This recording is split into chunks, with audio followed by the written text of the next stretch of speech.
Витаю, дороженьки, с вами традиционный Ян Каалка, синее настроение, и на столе у меня 4 немецких представителя пивной индустрии Саксонии, пиво Einsiedler. Пьет пиво, снова ямка, скрывается очередная банка. Пиво завезли совсем недавно, до этого оно в году 19-20 уже было в Беларуси, сейчас снова появилось. Завезло пиво Оливария, наша любимая, привезла 5 бутылок, но одного я не нашел, ну и не особо и старался, если честно. Традиционный хель, традиционный пилснер, келлер и пшеничка. Всех проверим, всех затестим.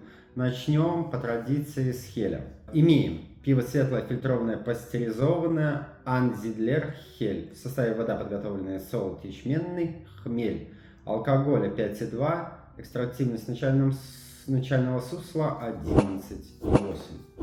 Открываем. Что-то пошло не так. Кстати, у всего пива уникальные пробочки, брендированные.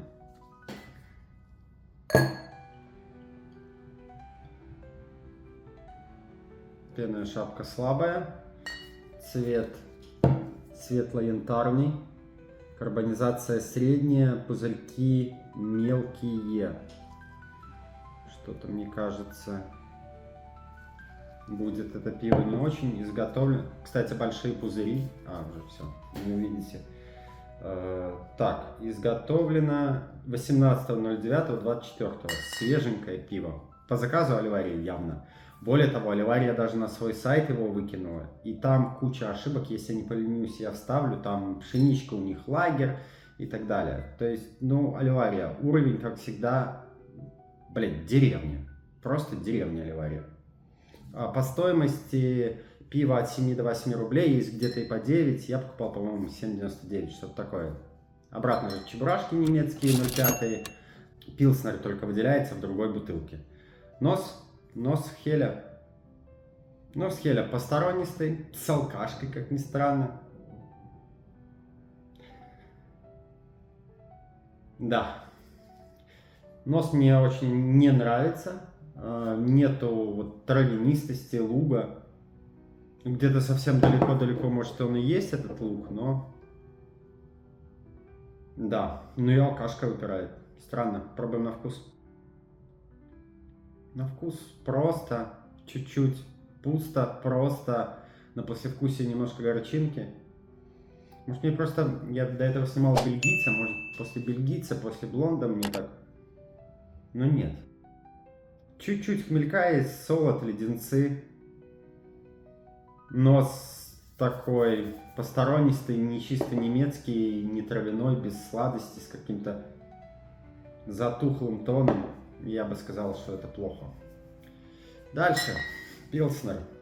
Что-то я с таким настроением начал. Так, походу, обзор и закончится. Пилснер. Такая зелененькая пробочка. Тоже уникальная. Саксонская. Пивоварня, кстати, 1800 какого-то там 905, наверное, года. Нет, 1895, что-то такое. Здесь еще цвет более светлый. Нет, одинаковый. Карбон такой же, только пузырьки потолще. Когда пузырьки большие, оно красиво все смотрится. Вот такой тоже. Пенная шапка не пышная, но довольно стойкая. По-прошлому я могу сказать. Такой внешний вид так себе. Чуть-чуть хмелька вообще. Тоже пузырьки, кстати. Во вкусе получше. Это более полнотелая. Приятная горчинка. Не аптечная, прям хорошая горчинка. Это да, вот это получше. Кстати, не сказал состав. Пиво светлое, фильтрованное, пастеризованное. Einsiedler Pilsner. Состав классический. 4,9 алкоголя, 11,4 экстрактивность. Это приятно. Это приятно. Я бы в носу еще нос подправил и насыщенности в носу нет, именно в аромате. То есть вкусового хмеля положили, а на арому пожалели. Проходной пилснерок, но качественный довольно. Но не за 8, не за 9 рублей. Следующий. Прям быстро и четко. Цвигель. Пиво светлое, не фильтрованное, не осветленное, пастеризованное. Кстати, все пиво 1,5 года годности. Всего пива. Также 19.09 изготовлено. Пилснер 17.09. Кель 18. Келлер 19 и пшеничка тоже 19, кстати. Открываем. Тут у нас такая темно-коричневая пробочка. Блин, нормальные надо в Китае заказать снова нормальную открывашку. А так эта открывашка гнет пробки некрасивые. Келлер, мой любимый в кавычках Келлер. Кстати, вот у Келлера и пенная шапка поинтереснее, и карбон высокий, пенная шапка мелкозернистая, такой темноватый цвет. Не сказал бы, да, что не фильтрованная, чуть-чуть, конечно, но не фильтрованная, но вот видите, как немцы умеют делать Келлеры. Не фильтрованная и не осветленная. И вот какое чистое пиво. Пробуем. Нос. Блин, все пиво плохо пахнет. Слабо, скажем так. Чуть-чуть есть дрожжевого тона, кислинки, чуть сладости. Да, унылый обзор. Ну ладно, все равно их никто не смотрит. Пробуем на вкус. На вкусе хорошо, кстати. Сладенько, приятненько, полнотело, солодово. Сюда бы горчинки. Я вообще не сказал, что это Келлер. Полнотело, солодово. Кто любит солодовое пиво, прям берите. Хмеля не хватает. Если бы сюда добавить хмель, это было бы вообще топ. Смотрите, какая пенная шапка мелкозернистая. Не знаю, передаст камера. Прям вообще шампунь. Круто. Ну вот это хорошо. Это пока лучше. Нет, даже есть, ну, да, на послевкусие водянисто, потому что нет хмеля. Может, после пилснера? Да, пилснер более водянистый в теле, но есть послевкусие. Цвиккельбир, он такой себе. На послевкусие не хватает. Ладно, пшеничка. Пшеничку давайте. Словил. Могли лишиться пшенички. Так. Это не Гашенка, это я только что подбросил.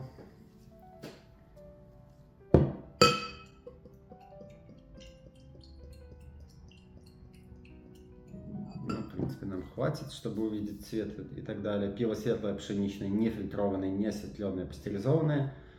В составе вода подготовленная, солод пивоваренный, ячменный, светлый солод пивоваренный, пшеничный, хмель, дрожжи. Так, алкоголь 5,2, экстрактивность 12,5. Довольно должно быть плотненьким. Красивая пенная шапка, мелкозернистая, пшеничная, красивый оранжевый мутный цвет. Карбон средний, ближе к низкому. Ну что, дадим ему чуть-чуть пенки отстояться, чтобы мы услышали банан либо не банан. Хорошо. У нас хороший, есть где-то, да, сухие бананы чуть-чуть далеко, есть гвоздичка.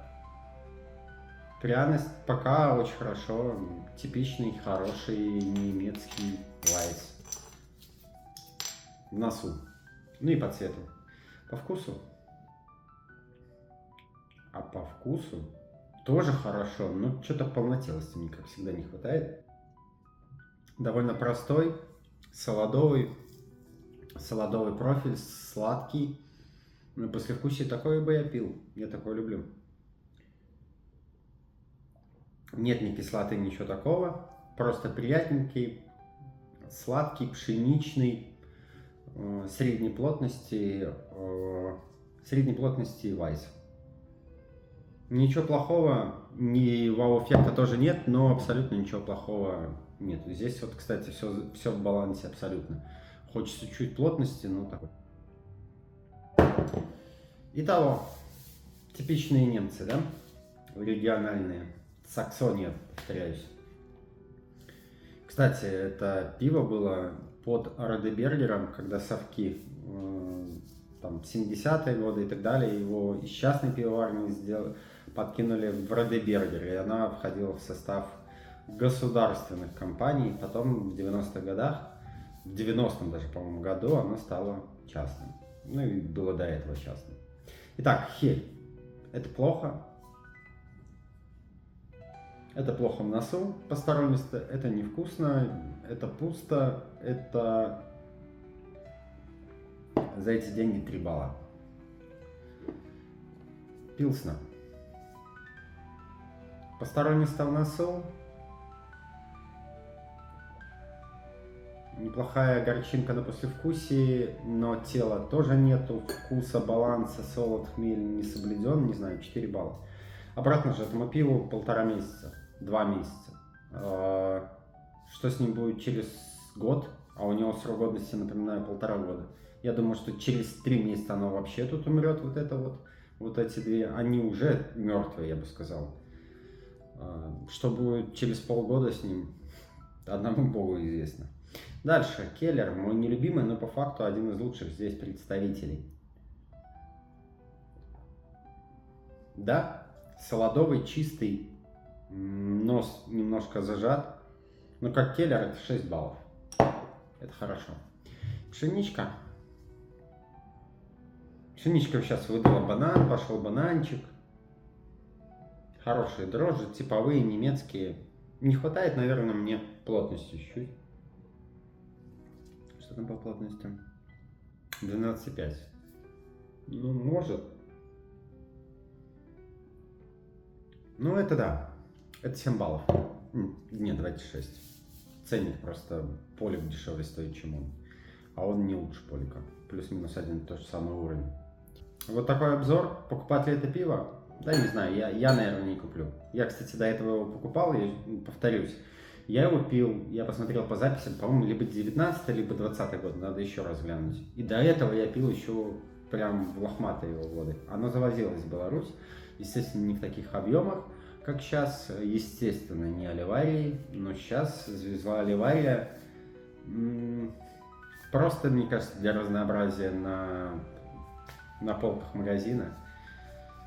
Еще раз, я ни одно это пиво не купил бы.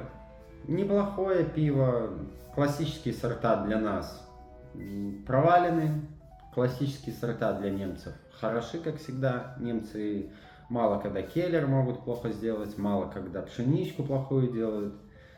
Как бы такой проходничок, за эту цену, я думаю, что вы найдете более интересные и вкусные варианты. На этом откланиваюсь. С вами был, как всегда, Ян Калка. Подписывайтесь на канал, залетайте в телегу, колокольчики прожимайте. Всем б-б.